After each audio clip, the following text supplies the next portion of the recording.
안녕하십니까, 모더네이터입니다.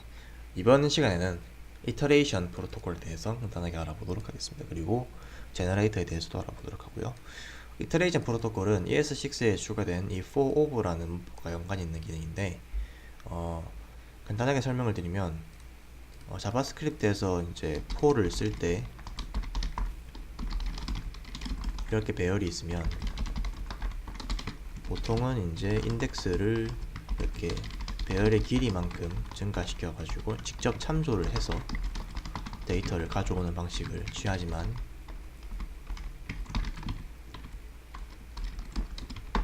이렇게 하죠. 반면에 for over를 쓰게 되면은 인덱스나 배열에 참조할 필요가 없이 바로 값을 가져올 수가 있습니다. 그래서 바로 이렇게 출력이 가능하죠. 똑같은 결과가 나옵니다.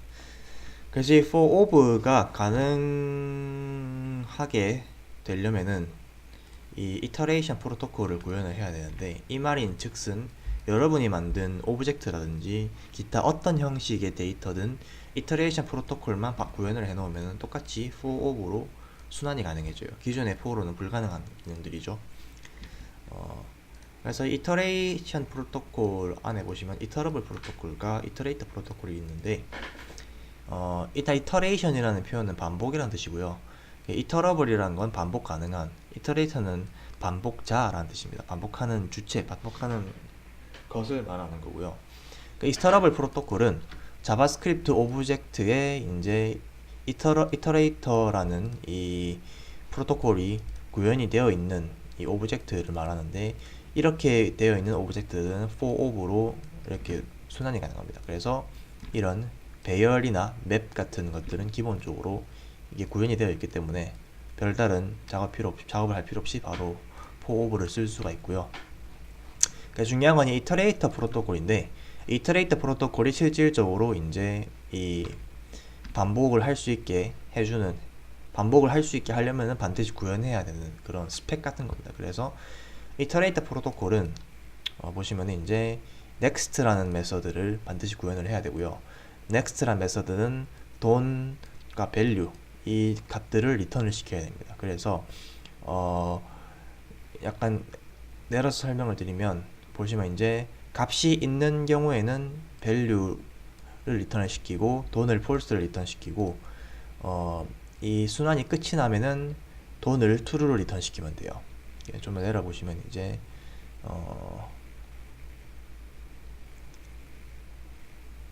보시면 이제 여기 보시면 이제 이 value가 이 값들이 순차대로 찍히는 거 보실 수가 있죠. 즉 보시면은 이제 이 make iterator 이런 식으로 이터레이터를 만드는 이 예제가 있는데, 이런 걸 쓰게 되면은 for of로 순환도 가능해집니다. 그래서 이게 이터레이터가 가지는 가장 큰 장점이고요. 그러니까 중요한 거는 이제 이터레이션 프로토콜 자체도 활용성이 높지만은 제일 이 이터레이션 프로토콜에서 중요한 점은 바로 제너레이터와 활용을 하는 건데요. 그 제너레이터 같은 경우는 ES6에 추가된 정말 독특한 문법인데, 이렇게 펑션에 별표를 붙입니다. 그러면 이게 이제 제너레이터가 되는 거고요. 그래서 제너레이터 같은 경우는 이제 마치 함수를 호출하듯이 이렇게 호출해 줘야 됩니다. 그러면은 여기 리턴되는 게 실제로 이 코드들을 이제 실행을 할 제너레이터가 되고요. 그래서 next, return, throw라는 세 가지 메서드를 이제 구현을 하고 있고, 그러니까 이 next가 이제 저희가 아까 했던 next와 동일한, 즉 제너레이터는 이 이터레이션 프로토콜, 이터러블한 이 오브젝트라 보실 수가 있습니다. 그래서 제너레이터는 아주 간단한데, 예를 잠깐 들어드리면, 제너레이터 같은 경우는 일단 이 펑션에 별표를 붙여서 이렇게 만듭니다. 그래서 제너레이터라는 만들어 볼게요. 그래서 제너레이터 펑션은 내부적으로 아주 독특한 키워드인 yield라는 키워드를 쓸 수가 있어요. 그래서 이 yield라는 키워드는 양보한다는 뜻입니다. 그래서 이게 뭔 말이냐, 이렇게 이 1, 2, 3을 양보시키면은 제너레이터를 실행을 했을 때 일단 먼저 이 값을 리턴 시키고, 그 이후에 이 동작들을 처리하지 않고 잠깐 양보시키는 상태가 돼요. 즉 실행을 양보한다는 뜻이죠. 다른 것들이 실행을 할 수 있도록. 그러다가 다시 제너레이터를 실행을 하라는 명령이 떨어지면 다시 이제 작업을 쭉 수행하다가 일들을 마주치는 순간 이 값을 리턴 시키고 다시 한번 양보를 합니다. 이런 식으로 반복이 돼요. 즉 이쪽에 이런저런 코드를 넣을 수가 있습니다. 어쨌든 그건 나중에 살펴보도록 하고, 일단 지금 당장은 이 일드가 이제 어떻게 쓰이는지를 보셔야 되는데, 그래서 제너레이터를 쓰시려면은 가장 먼저 제너레이터를 펑션처럼 호출해 줘야 돼요. 호출을 해준 다음에 이제 값을 이제 호출해 줘야 되는데, 이때 next를 하게 되면 제너레이터가 한번 실행이 됩니다. 근데 주의하실 점은 이 1 해서 1이 바로 리턴되는 게 아니라, 제너레이터는 이제 아까 보여드렸던 이 이터레이션 프로토콜을 구현하고 있어서 반환되는 값이 돈과 그 value가 들어있어요. 그래서 이렇게 들어있기 때문에 정말로 값을 참조하시려면은 이렇게 하셔야겠죠. 그래서 아마 value보다는 result라는 표현이 나을 것 같은데, 이렇게 하시면 이제 데이터가 나오고, 그 다음에 재밌는 점은 이제 여기서 저희가 이거를 실행을 했을 때 어떻게 되는지 한번 보자는 거죠. 실행을 하시면 이런 식으로 쭉쭉 1, 2, 3 돈이 폴스가 나오고, 한 번 더 하게 되면은 value는 없고 돈이 true가 되면서 이제 끝이 나게 됩니다.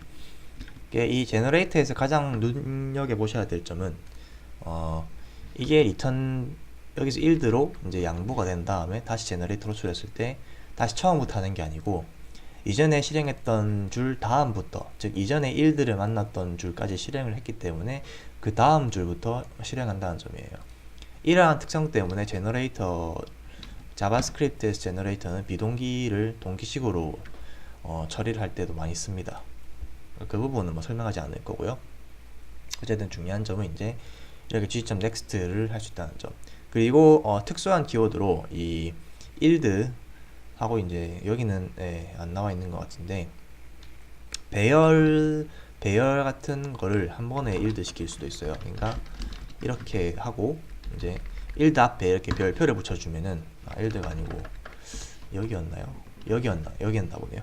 이 yield 뒤에 이제 별표를 붙이고 이렇게 데이터를 적어주면 똑같이 됩니다. 즉 이 1, 2, 3이 순차대로 돼요. 아까 적었던 yield 1, yield 2, yield 3과 똑같은 겁니다. 그래서 이런 것들을 활용하면은 이제 뭐 여러 가지 이제 뭐랄까요, 방면에서 활용이 가능해요.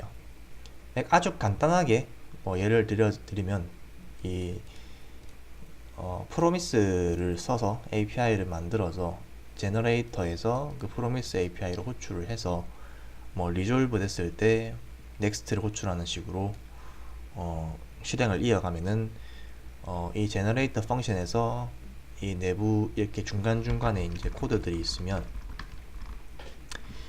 이 프로미스 API가 동작이 할 때까지 아래 코드를 실행하지 않고 양보를 할 수가 있습니다. 그래서 그 동작이 끝나면은 다시 내부적으로 넥스트가 호출이 돼서 호출이 되다가 다시 일들을 해서 프로미스 API 만나면은 다시 리졸브 될 때까지 양보한다든지, 이런 식으로 비동기를 효과적으로 처리를 할 수가 있고, 실제로 백엔드건 프론트건 상당히 많이 쓰이고 있는 문법이기도 하고요. 그래서 제너레이터에 대한 영상, 그리고 이터레이션 프로토콜에 대한 아주 간단한 소개 영상이었습니다. 감사합니다.